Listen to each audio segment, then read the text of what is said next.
Malawi Today.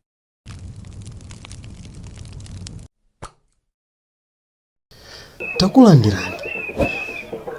Zambiri zachitika mtsiku la lero pamene ena taona kutuluka mchipani cha DPP, koma zikuonesa kuti chipanichi ambiri akuchikuona ndipo chili ndi chikoka kwambiri. Izi zaoneka lero pamene anthu anasonkhana pa msika wa kwa Agenda ku Mzuzu, kumene mtsogoleri wa chipani cha DPP Peter Mutharika akupita kumeneko kukonzekera msonkhano umene ukufuna kuti uchitike posachedwapa.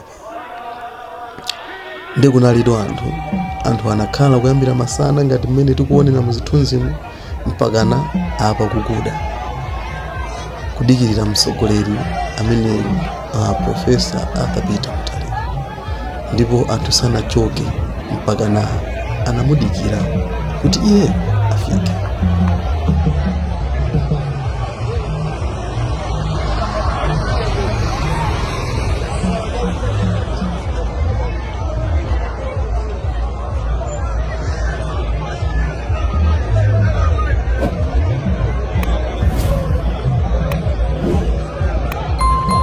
Dzuwa linalowa ndipo mdima unagwa, koma anthu sanachokebe. Cholinga chawo kunali kufunisisa kuti amuone Profesa Arthur Peter Mutharika amene ali mtsogoleri wawo, ndipo izi zinachitika pamene mtsogoleriyu anatulukira.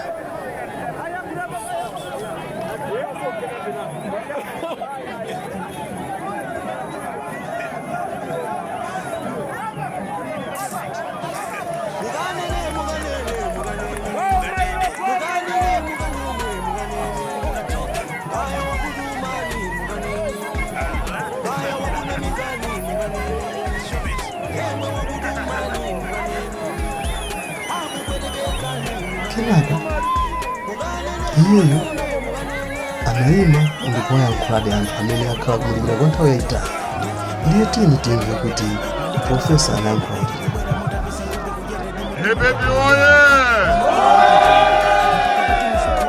DPP oye!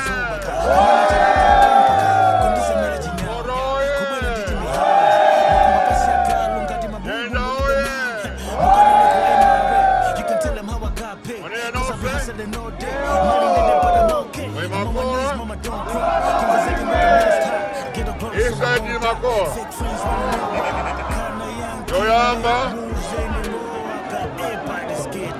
kukola kwambiri kubwera kuno kumpoto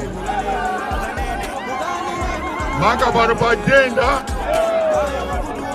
ifa Agenda ino town ino inambidwa ndi DPP.